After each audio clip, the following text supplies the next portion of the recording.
I think you guys can hear me fine. I don't think I need this one. Have you guys ever been to government camp? Anybody? Speaking of ODOT, I will never complain about paying my taxes again, ever. I got stuck making a delivery in the snow in a semi, and a ODOT worker in a pickup truck attached a rope and pulled me out. Yeah. Some pickup truck.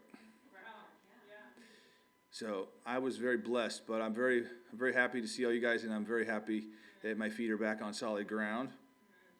I know a lot of people that broke bones walking, but okay, everybody must have read chapter 14, right? We had what, a month to do it?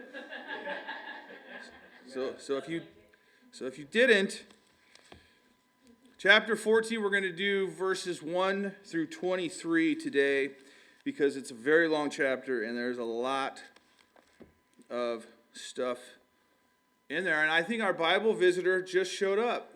No, not Jacob. Behind Jacob.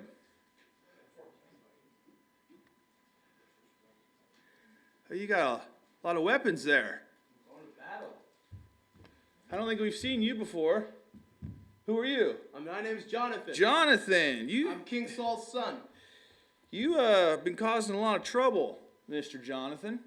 In the last chapter, chapter 13, if you guys remember, Jonathan went out with 1,000 men and defeated a garrison of Philistines.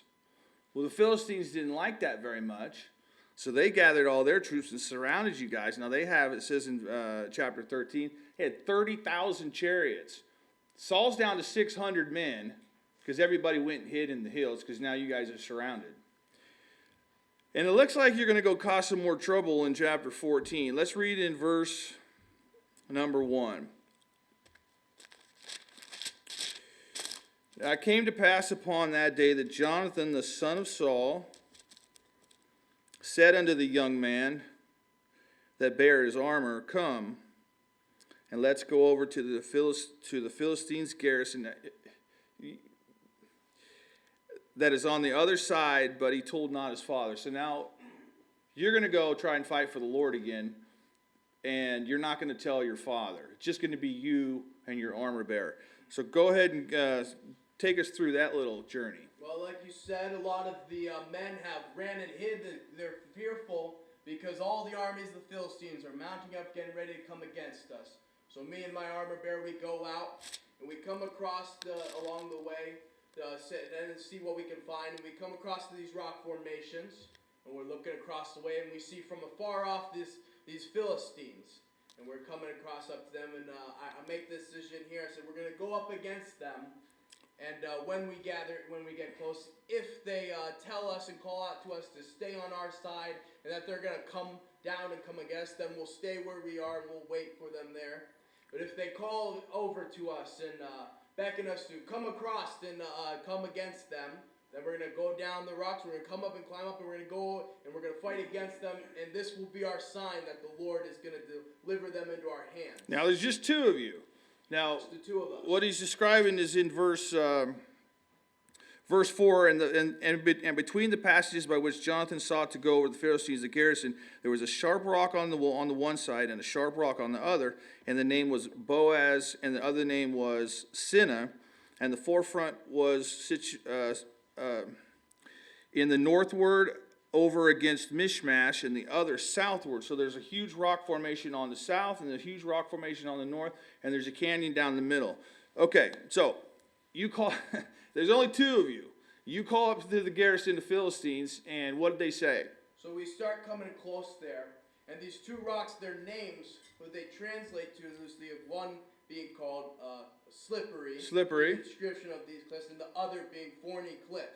So we come to the side, and this by this time we're close enough, and they notice us coming, and they look upon us, and they think, well, here come some of the Israelites. They pop their heads out of the rocks from whence they've come from, referring to the ones who have gone and hid away from them. Right. So we come up towards them, and they do, like, as we say, one of two things will happen, is they call over to us, and they tell us to come on over and that they're going to show us something.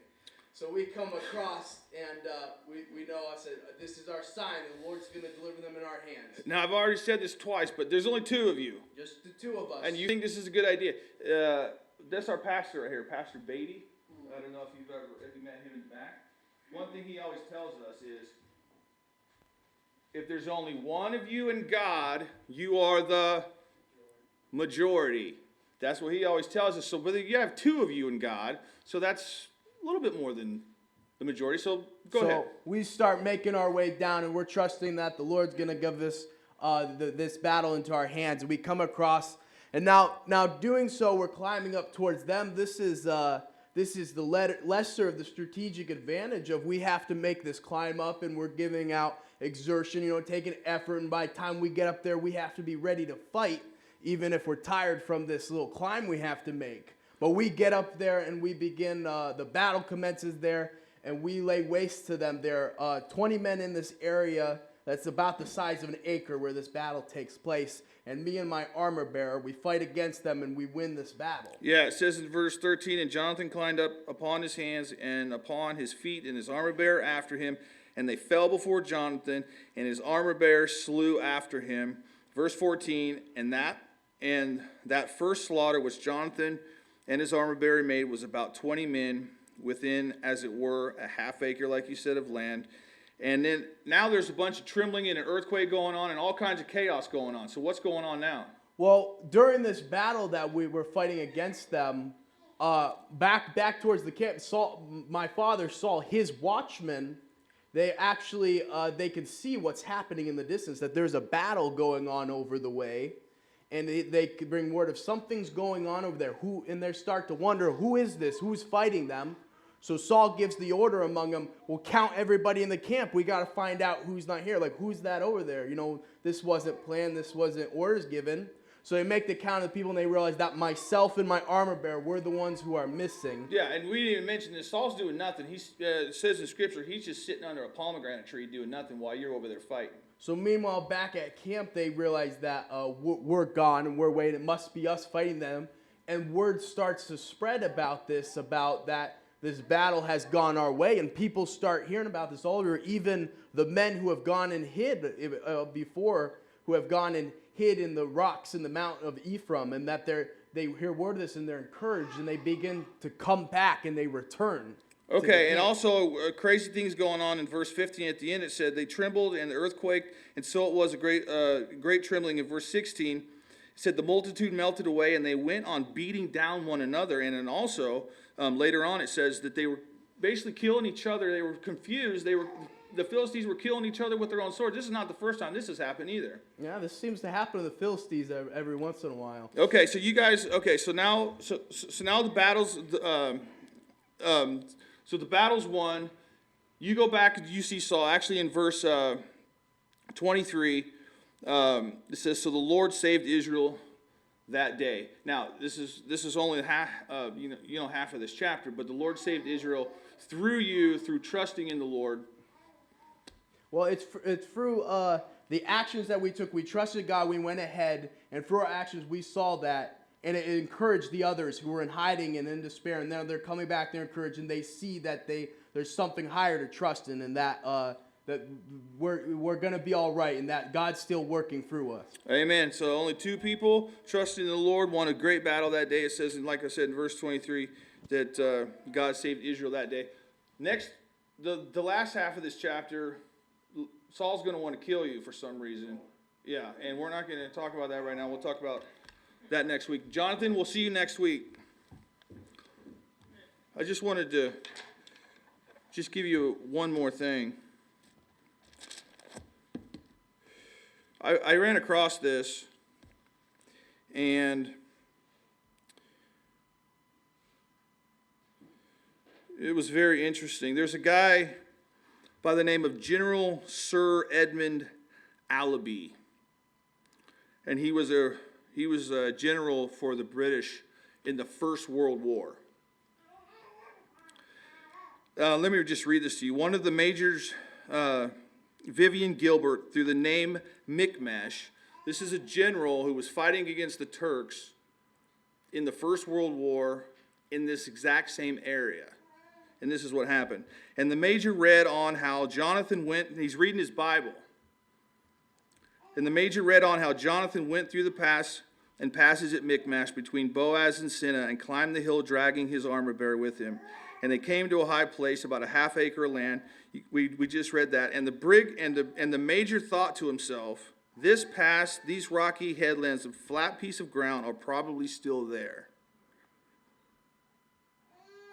Very little has changed in Palestine throughout the centuries. And he awoke the general, and together they read the story over again.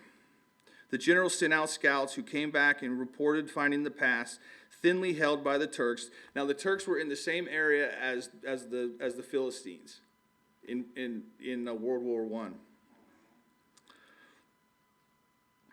And the general decided then there to change the plan of attack, and instead of the whole brigade, one infantry company alone advanced at dead of night along the pass of Mi'kmash. A few Turks were silently dealt with. We passed between Bozez and Sinah, climbed the hillside, just like Jonathan did, and just before dawn found ourselves on a flat piece of ground. The Turks, who were sleeping, awoke, thought they were surrounded by enemies of the general, and fled in disorder. We killed or captured every Turk that night in Mi'kmash, so that after thousands of years, the tactics of Saul and Jonathan were repeated with success by a British force and a general who was reading his Bible. This is also found in an excerpt from the historical account, The Romance of the Last Crusade, and this is in the World War Imperial Museum. Anyway, it was a general who was reading his Bible, and he was in the same area, and they defeated a bunch of people. And I thought that was absolutely fantastic. It's cool to dig into other stuff while you're reading this, like other stuff pops up. Pastor, I thought you'd like that too. I did like it very much.